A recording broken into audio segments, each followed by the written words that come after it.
Loli setelah dari Sevens kabur dan ke rumah sakit Polri, dan setelah itu dipindahin ke rumah istimewa kata Bang Bahmi dia bilang begitu. Tapi Niki nyindir ke Rasman.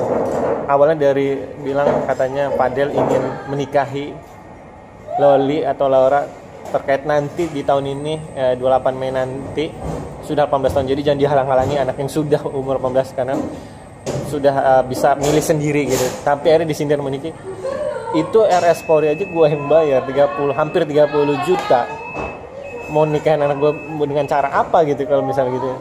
Ini benar gak sih Bang, di rumah sakit Polri itu ada kata si Rahman, kalau benar berarti ada pungli dong di sana, ada oknum juga. Kalau benar ya tunjukin buktinya gitu kan. Menurut Abang sendiri gimana menyikapinya? Oke, kalau untuk mengenai perawatan korban, ya korban yang dinyatakan korban ya, korban dari kekerasan ataupun korban tindak pidana adalah wanita dan anak-anak, seyogyanya itu memang sudah ketentuan dari undang-undang dalam soal pemulihan secara medik ataupun non medik, ya, dan itu memang dibiayai oleh negara, ya, seperti yang pernah kami memang sampaikan dan utarakan di saat ini juga. Korban klien kami itu adalah korban wanita sama perempuan gitu ya, korban dari tindak pidana kekerasan seksual, undang-undang TPKS yang dikenakannya. Itu kebetulan dia pingsan saat pemeriksaan dan itu dirawat untuk sampai pemulihan tuh beberapa hari gitu, dirawat inap ya, bahkan dengan kamar yang khusus.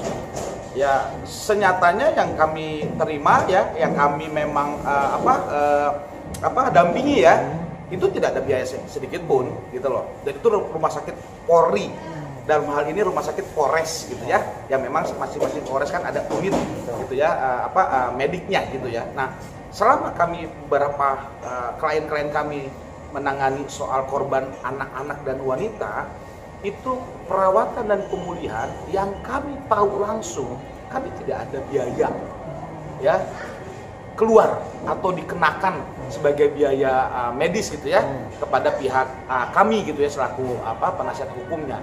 Jadi kalau memang ada statement seperti itu, tentunya kan ini kita juga tidak tahu kebenarannya seperti apa. Apakah memang hanya gimmick saja gitu ya, atau memang hanya untuk mengalihkan tanda ketidaksetujuan, kan kita juga tidak tahu.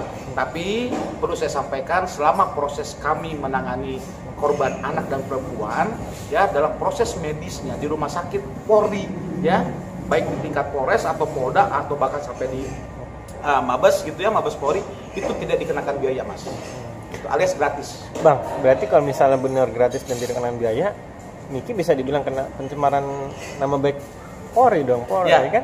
Jadi gini Mas, kalau kita bicaranya secara langsung begitu saja kan, ini kan perlu kita dalami juga dong.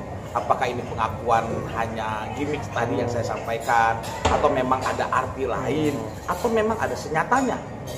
Ini juga kan harus kita kaji lebih ulang ya, kita nggak bisa langsung lah menerjemahkan itu secara ini pencemaran lah, ini ada oknum lah, janganlah.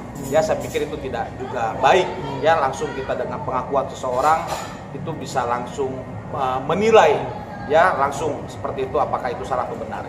Dan Rasman juga berani nantang, kalau benar ada ya buktikan, ada bukti struknya atau dia siap membayar, karena kata dia bilang masa lo Ranro pun tidak bisa membayar 30 juta. Ini berarti kan emang ibaratnya ya harus benar-benar dari Nikinya, benar mau ngeluarin bukti gak, kalau ada struk benar ya kan, bayar selama 8 malam lah gitu Bang kan. Iya, jadi gini, kami menangani perkara-perkara hukum itu ada yang memang perlu kita tanggapi Mas, ada yang nggak perlu kita tanggapi. Ini kan ranahnya adalah pihak korban, pihak pelapor. Ya, dalam konteks kita ini menangani perkara para pihak, ya kita tidak perlu juga turut serta atau ikut campur apalagi gitu mengenai hal apapun, pengakuannya, statementnya itu biarkan saja kalau menurut saya gitu ya. Jadi kembali juga dalam hal menanggapi hal yang prioritas seperti apa, yang menjadi concern utama, yang menjadi core-nya, intinya apa, itu yang seharusnya kita lebih memastikan tuh penyelesaiannya gitu, dibandingkan ya gimmick-gimmick yang terlalu banyak selama ini yang kita selalu lihat dan dengar gitu loh, seperti itu. Bang, dan Bang Rasman juga bilang dia kepengen kan kemarin sempat kesana semua keluarganya, itu Umar, bapaknya Fadel, Umar Bajide dan Fadel Bajide. Dia ingin melanjutkan kasus yang pencemaran nama baik keluarganya, dan juga yang kedua ingin bilang ke Nike, udahlah hentikan aja kasus yang terkait Fadel Bajide dengan Loli yang dibilang aborsi gitu. Menurut Abang sendiri gimana nih? Ya, jadi gini, dalam penanganan perkara itu ada strategi. Ya, memang para pihak ini kan menyiapkan strategi dengan bermacam cara. Itulah seorang advokat. Advokat itu bagaimana bisa memastikan kliennya itu bisa melewati proses hukum yang memang pada akhirnya misalkan harus dipertanggungjawabkan. Inilah yang seharusnya memang di sisi yang lain strategi dari masing-masing advokat atau masing-masing pengacara atau masing-masing penasihat hukum, ya, atau masing-masing kuasa hukum dari para pihak. Ini kan yang dilakukan semua, baik dari pihak saudari Nikita Mirzani dan ataupun saudara Fadel, kan begitu ya. Nah, ini kedua belah pihak ini kan memang yang para pihak yang saling berkaitan, bagaimana mereka ini masing-masing kita bisa melihat secara visual masing-masing menyiapkan strategi dengan bermacam cara ABC gitu ya. Dengan adanya pelaporan Nikita Mirzani, saudari Nikita Mirzani ini terkait anaknya, karena anak di bawah umur tadi, harus orang tuanya atau walinya sesuai undang-undang, maka pihak terlapor ini menyiapkan juga strategi yang bagaimana ini bisa menjadi posisi satu gitu loh, ya. Dan ini secara strategi sah-sah saja, Mas, ya. Nah, dan ini yang dilakukan kalau kami melihat seperti itu. Bagaimana ini agar bisa menjadi bergening. Kita bicara soal proses hukum pidana yang memang harus dibuktikan dengan fakta-fakta, kan begitu. Kalau saya melihat dengan laporan balik dari pihak saudara Fadel gitu ya, dengan PH-nya, ini kan kita lihat juga dengan ancaman pidana yang dikenakan dalam dugaan pasal tersebut. Ataukah itu pasalnya di bawah 5 tahun gitu ya, yang kita sama-sama mengetahui soal alasan subjektif dan objektif nanti penyidik untuk melakukan upaya paksa. Tetapi kalau saya lihat dari pasal yang disangkakan gitu ya, tentunya lebih berat dari pihak pelapor gitu loh. Makanya kalau ini bisa menjadi bergening, ya kalau saya nih ya melihatnya go ahead, ya kita fight kan gitu ya. Tapi kan ini kita nggak tahu bagaimana strategi mereka gitu loh, kedua belah pihak. Nah, jadi itu sah-sah saja, sekali lagi strategi itu dilakukan oleh para penasihat hukum dalam menguji, mendampingi dan membela si klien. Bang, Abang sebagai praktisi hukum, sebagai advokat, sebagai pihak yang sudah melalang buana di dunia ibaratnya hukum, dan melihat kasus Fadel dengan Nikita Mirzani, Fadel bisa kena masuk atau gimana? Oke, jadi saya perlu kembali mengulang seperti pernah saya sampaikan juga di media gitu ya beberapa waktu yang lalu. Ini kan sudah SPDP, Mas. SPDP itu surat perintah dimulai penyidikan. Tandanya apa? Penyidik setelah melakukan gelar perkara itu, Mas, itu semua unit hadir. Ya, lalu unit yang menerima pelaporan tadi mempresentasikan semua pembuktian proses pemeriksaan. Apakah dari hasil presentasi tadi atau namanya gelar perkara tadi, ini sudah cukup terang perbuatan pidana dari pelaporan tersebut, gitu loh, ya.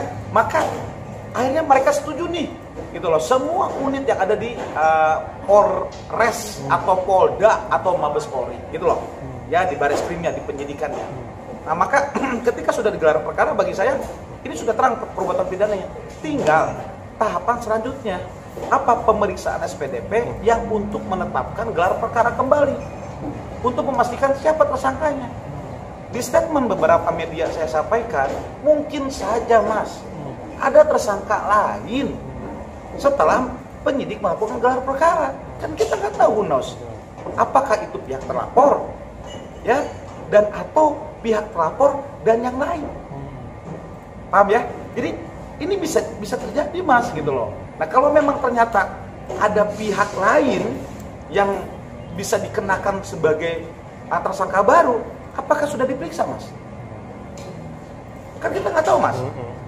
Apakah ada pemanggilan pemeriksaan yang ternyata hasil gelar perkara itu ada bukti-bukti baru yang menarik, ada tersangka baru. gitu loh, pelaku baru gitu selain pihak terlapor. Maka ya tentunya ini hasil penyidik untuk bisa memastikan kepastian hukumnya seperti itu.